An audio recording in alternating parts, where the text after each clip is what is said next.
नमस्कार। आपकी अदालत के इस नए मुकदमे में आज हम पेश करेंगे हिंदुस्तान की सियासत की सबसे कंट्रोवर्शियल पर्सनैलिटी को। एक ऐसा शख्स जिसे आप चलता फिरता पावर हाउस कह सकते हैं। वो इंसान जो सब पर इल्जाम लगाता है, आज हम उस पर इल्जाम लगाएंगे। वो इंसान जो सबसे सवाल पूछता है, उससे जनता की तरफ से सवाल पूछेंगे। हम आपको मिलवा रहे हैं अमिताभ बच्चन के भाई, अनिल अंबानी के दोस्त और मुलायम सिंह यादव के दाएं हाथ, समाजवादी पार्टी के महासचिव अमर सिंह से।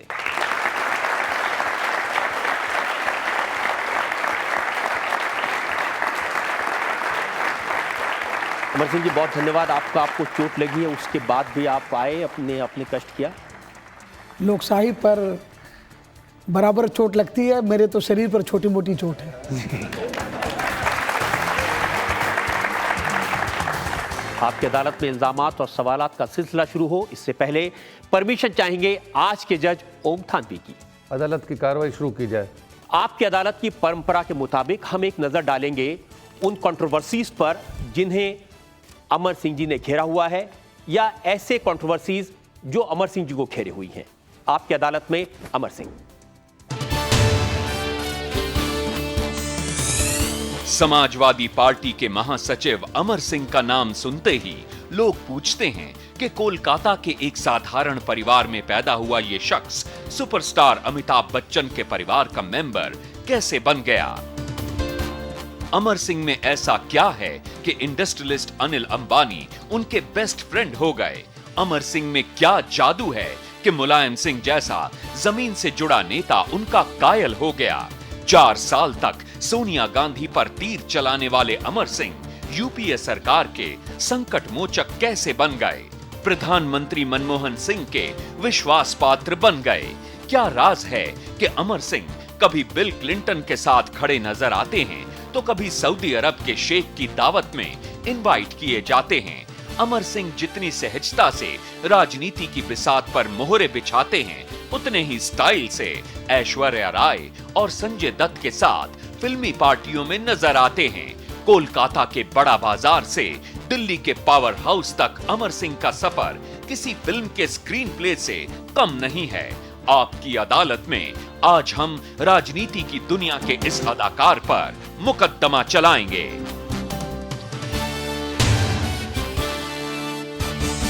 तो मुकदमा शुरू होता है। आपकी अदालत में पहला इल्जाम समाजवादी पार्टी के महासचिव अमर सिंह पर। आपकी अदालत में अमर सिंह पर इल्जाम है कि ये बार बार रंग बदलते हैं। अमर सिंह जी, पिछली बार जब आपकी अदालत में आप आए थे तो आप पर इल्जाम मैंने ये लगाया था कि सोनिया गांधी के लिए आपने बहुत कड़वी शब्दों का इस्तेमाल किया, और आज इल्जाम ये है कि उन्हीं सोनिया गांधी के लिए आप जरूरत से ज्यादा मीठे हो गए हैं। कभी रात दिन हम दूर थे, दिन रात का आप साथ है, वो भी इत्तेफाक की बात थी, ये भी इत्तेफाक की बात है।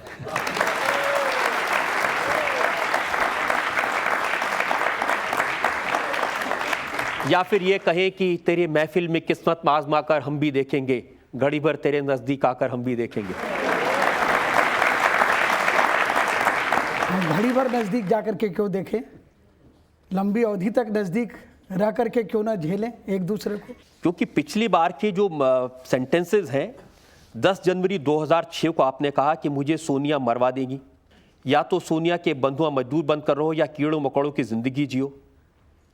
3 मार्च 2006 का बयान मेरे पास में, जिसने आपने कहा था कि कांग्रेस ने मुझे भिखारी और कुत्ता कहकर घर से निकाल दिया था। मैंने कहा, इस तथ्य से मैं इनकार नहीं करता, लेकिन जिस समय मेरा ये आकलन था सोनिया जी के प्रति, उस समय तक मैं औपचारिक अथवा अनौपचारिक रूप से सोनिया जी को जानता ही नहीं था, और सोनिया जी के प्रति जो मेरे भाव थे वह उनके आसपास के चाटुकार और सलाहकारों के बर्ताव के ऊपर आधारित थे। सोनिया जी से मिलने के बाद, उन्हें नज़दीक से जानने के बाद, उनके चाटुकार और उनके इर्द गिर्द रहने वाले लोगों के बारे में मेरी धारणा कोई विशेष नहीं बदली है। लेकिन ये कैसे माने कि आप जिसको बड़ा इशू बनाए होते थे सोनिया गांधी के विदेशी महिला होने का, वो तो नहीं बदला। सबसे अधिक उनका कटु विरोध करने वाले प्रातः स्मरणीय परम आदरणीय परम पूजनीय लाल कृष्ण आडवाणी जी अपनी आत्मकथा लेकर सोनिया जी के घर एक दिन पहुंच गए। जब उनकी दल की सुषमा स्वराज, जो अपना बाल मुड़वा करके ज़मीन पर सोने की बात करती थी, जब उनके नेता सोनिया गांधी जी के दरबार में अपनी पुस्तक लेकर के घुटना टेक दिए, तो फिर आप मेरी बात क्यों कर रहे हैं? अगर इतनी पसंद आई आपको सोनिया गांधी, उनकी नीतियां, उनका सार्वजनिक जीवन, तो उनकी पार्टी की सरकार में शामिल क्यों नहीं हुए? अगर हम इस सरकार के समर्थन के बदले मंत्री बन जाते तो आपकी अदालत में पहला प्रश्न होता है कि मैं सौदेबाज हूं, और मंत्री नहीं बना तो यह प्रश्न हो रहा है कि मैं मंत्री क्यों नहीं बना। तो क्या देंगे मदद हमको साहिल के तमाशाई, हम डूब के समझे हैं दरियाओं की गहराई।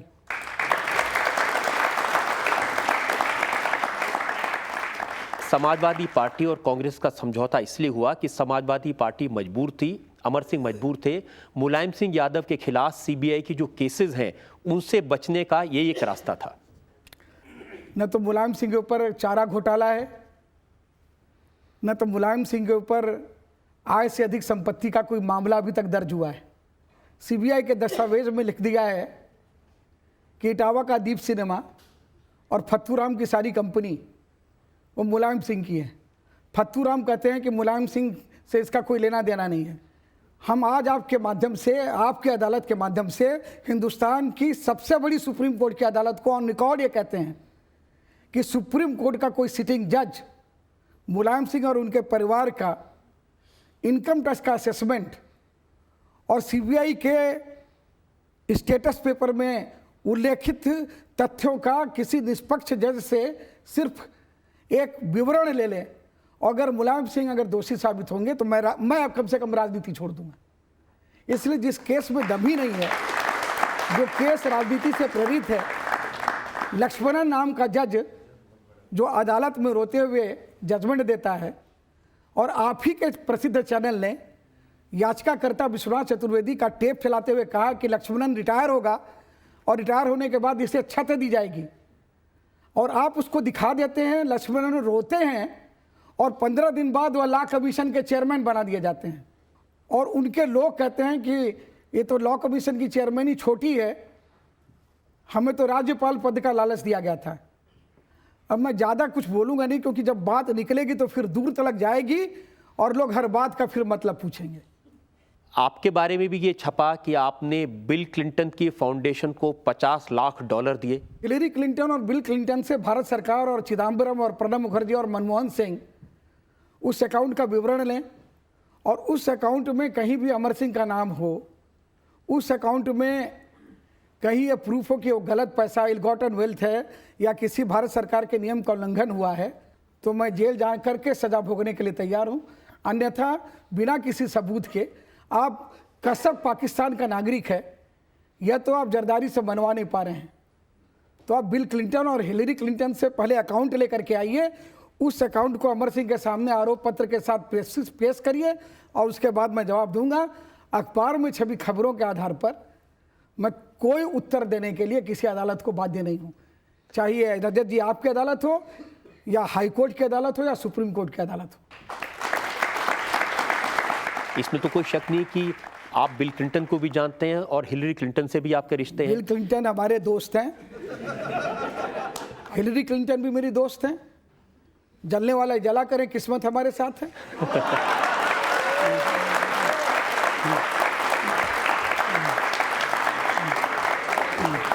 लेकिन अमर सिंह जी, इस बात का संतोष जरूर होगा कि बड़ा बाजार का रहने वाला एक लड़का, उसके नाम की गूंज 10 जनपद में भी होती है और उसके नाम की गूंज अमेरिका के सेनेट में भी होती है।